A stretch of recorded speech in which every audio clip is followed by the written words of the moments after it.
O Lord our God, how excellent is your name in all the earth. We thank you for today, for sparing our lives, and for this privilege to worship you, and particularly to listen to your holy word. Holy Spirit of the living God, continue to saturate this temple and our beings with your holy presence, and prepare our hearts to receive your word. We pray through the merits of Jesus Christ our Lord. Amen.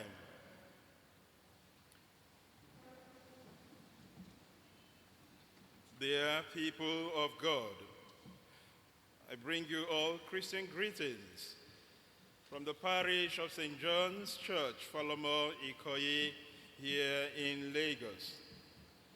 I am grateful to our dear Provost, the very Reverend Dr. Adebola Ojofetimi, for extending this invitation to me to come and share with you in fellowship today. Our dear Provost, it shall continue to be well with you in the name of Jesus. I'd like to thank our canon in residence who has been guiding me all the way, and all the clergy and people of this cathedral. I greet you all and bless you all in the name of the Holy Trinity. Our theme for this Sunday is Enhancers of Full Restoration. Enhancers of Full Restoration. And today we are looking at genuine love for God. Genuine love, and to ask ourselves, our living God. And so it is important to ask ourselves, is there anything we need to do to enhance this restoration? Of course, the answer is yes. We need to have genuine love for God. I would like to ask you, people of God, do you love God? And if you do, how genuine is your love for God?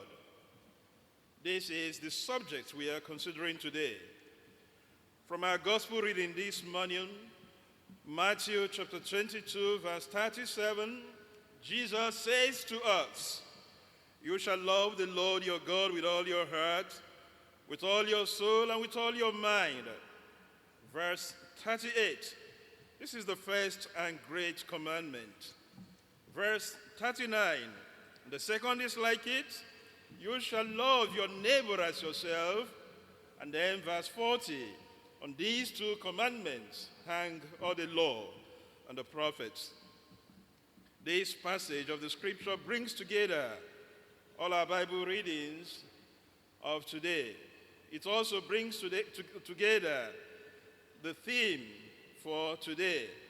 It brings together also the duty of man to God and to our neighbors. This is to say that we are to love God with the totality of who we are. We are to love God without reservation.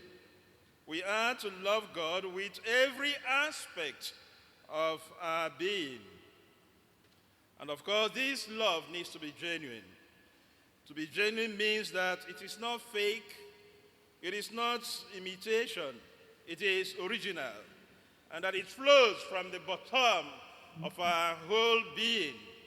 It is not a question of the people profess my name in vain, they call me Lord, Lord, but their heart is far away from me.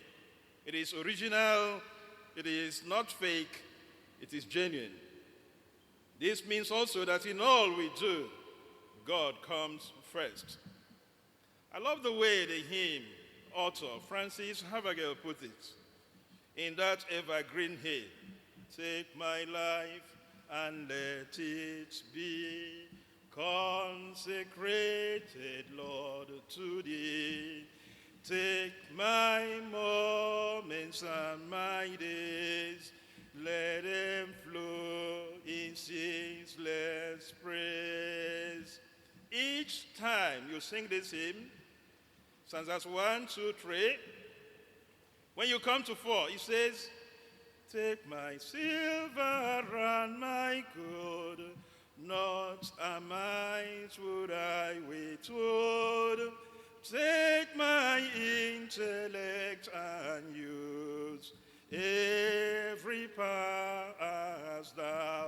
shall choose. By the time you sing through this hymn, you will realize that there is nothing that remains. Nothing that remains. In a human relationship, when you love somebody genuinely, truly, truly, from the bottom of your heart, three things happen. The first thing is that you speak to that person always. The second thing is that you listen to that person always. And the third thing is that you do things for that person.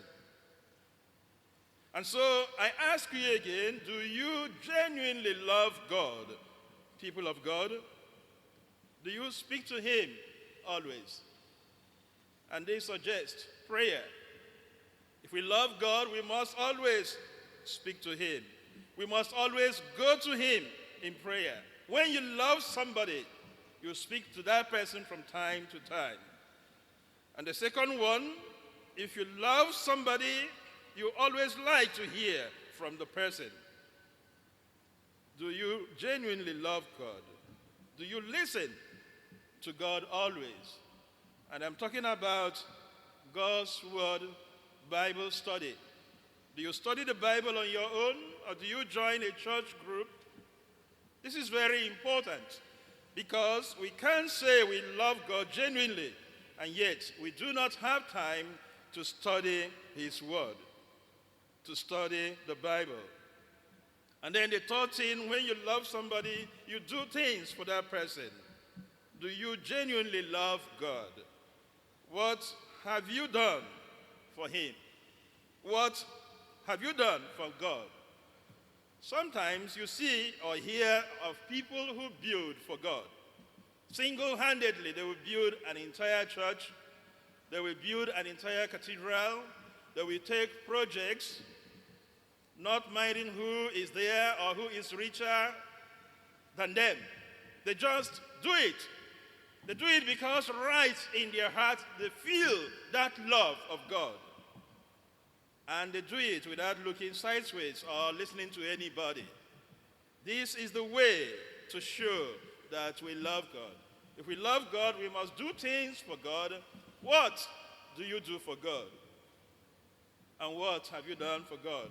There are people from January to December, you will never see them come to thank God for anything. That is not the way to love God. There are people who come to church. If they come with 1,000 naira, they just put 100 naira and go away with 900 naira. That is not the way to show that we love God. If we love God and if it is genuine, it will show in the things that we do for him. Praise the Lord. The greatest way to show the genuineness of our love for God is in our obedience to his word. Our obedience, not our confession, reveals the true level of our love for God. Jesus says to us, John chapter 14, verse 23, if anyone loves me, he will keep my word. My Father will love him, and we will come to him and make home with him. Finally, brethren, we must not ignore the pertinent question from our epistle reading today. The epistle of John, 1 John chapter 4, verse 20. It says, if someone says, I love God, and hates his brother, he is a liar. For he who does not love his brother, whom he has seen, how can he love God, whom he has not seen? And in the same text, 1 John chapter 4, verse 21, and it says, and this commandment we have from him, that he who loves God must love his brother also. And of course, you now see the reason why Christ says that if you are in the temple, you're coming to give offering, and you remember that you have an issue with your brother, you should not bother going further with that offering. Just keep the thanksgiving. Go first and reconcile with your brother before you can come and give your thanks offering. And that is to say that when we love God, it manifests. It shows in our love for our neighbors, love for one another. 1 John chapter 5, verse 2. By this we know that we love God, the children of God, when we love God and keep his commandments. Verse 3 there says, for this is the love of God, that we keep his commandments, and his commandments are not burdensome. Praise the Lord.